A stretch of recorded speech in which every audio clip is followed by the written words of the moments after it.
What's up, YouTube, and welcome back to my channel.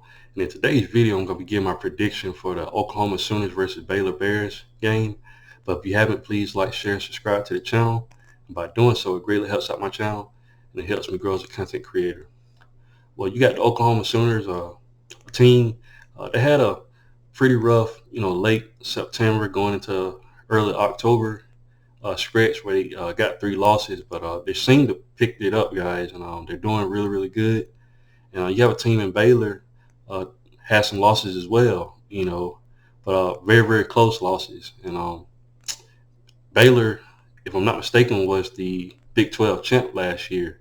And it's going to be interesting to see what happens in this matchup. I think they played each other in that championship, and Baylor got the victory. And it's going to be interesting, guys. You got a team in Baylor, they can still control their destiny as far as, the Big 12 championship, if they continue to win out. They still have to play other teams like Texas and I think TCU and Kansas State, but they can control their destiny with this, with getting a victory. And you have a team in Oklahoma that's still trying to rebuild, and get themselves, back to where, they want to be able to dominate.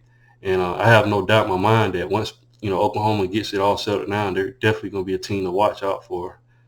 But looking at the stats, of course, I'm going to start with Oklahoma. They have Dylan Gabriel.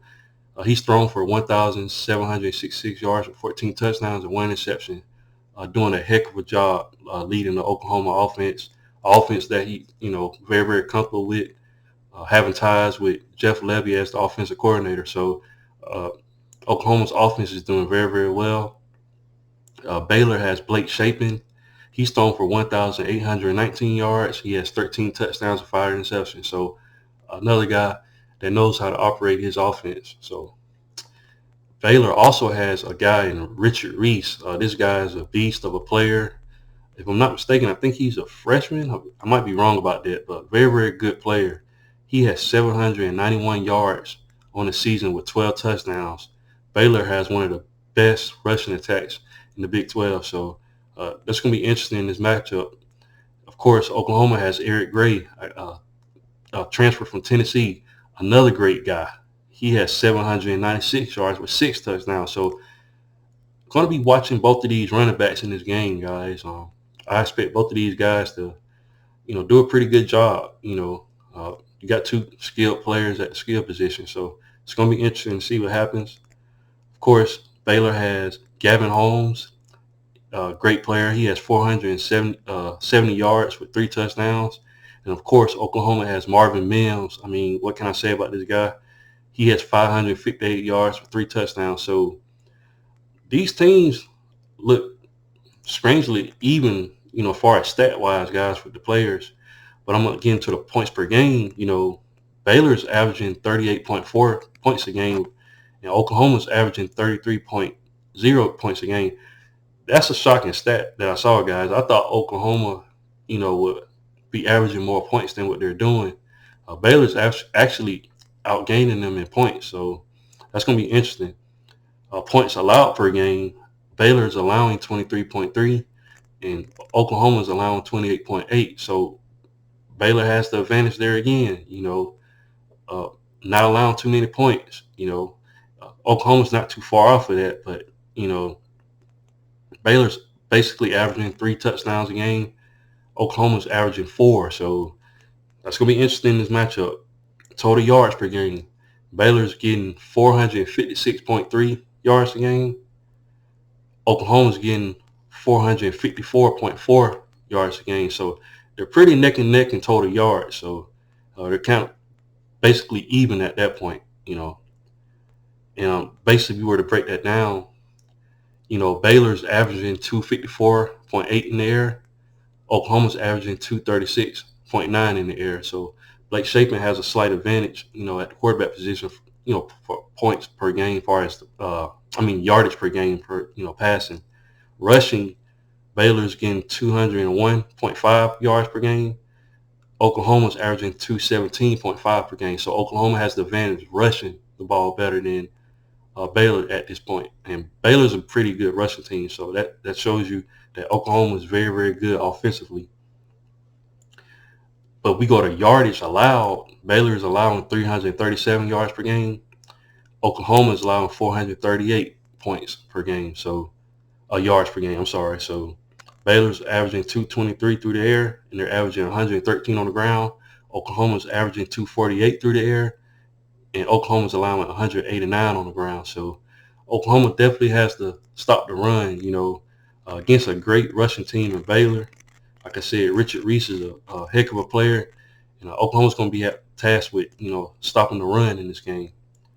I'm looking at the opponents for both teams. Baylor, like I said, they beat Oklahoma. Oh, I'm not Oklahoma. Iowa State early on in the season, 31-24. They took a loss to, at that time, I think Oklahoma State was number 9. They lost to them 36-25. And then they lost to West Virginia, 43-40. In my opinion, West Virginia is not a great team this season. So that was, in my opinion, that was kind of a bad loss for Baylor. But they still could have won that game, but they lost to West Virginia. They beat a Kansas team that looked good this season, guys. They beat them 35-23, so they held Kansas to 23 points. And then Baylor's last victory was against Texas Tech. They beat them 45-17. So Baylor, like I said, they can control their destiny if they're able to get a win over Oklahoma. Oklahoma, like I said, I was looking at their schedule. Like I said, 3 losses. They lost to Kansas State. Like I said, Adrian Martinez had a heck of a game. They lost to them 41-34. Then they lost to TCU. Max Duggan did a good job that game, 55-24. Then, of course, they lost to Texas. Quinn Ewers and Texas Longhorns.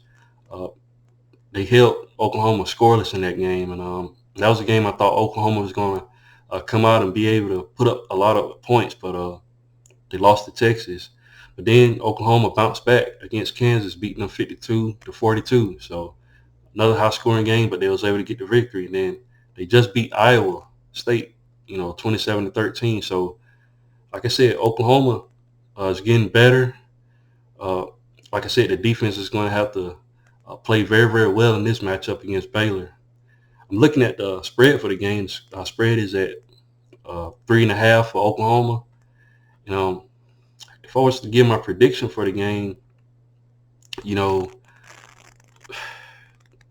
Oklahoma, like I said, is going to have to be able to slow down Baylor's rushing attack. And I'm going to pick Oklahoma to win this game, guys. I think Brent Venables is going to be able to come up with a plan to be able to slow down the run for Baylor. I think it's going to be a close game, though. Baylor, like I said, can Eric Gray, go against Baylor's defense? Baylor, if I'm not mistaken, has the probably the best rushing defense in the Big 12. So, but I think Eric Gray will be able to do it. I think he'll be able to get some yards against Baylor. And in the end, I think Dylan Gabriel in my opinion, is a slightly better quarterback. I think Oklahoma bounces back and gets a victory over Baylor, a team that they lost to for the championship last year. And like I said, Baylor is really, really good, but I think Oklahoma at this point is coming into their own. I think they're settling down, and I think they're getting it together right now. And ultimately, I think Oklahoma wins it. If I have to give a score prediction, I'm thinking somewhere like, let me see. Let me look at Oklahoma scored 27 against Iowa. I'm gonna say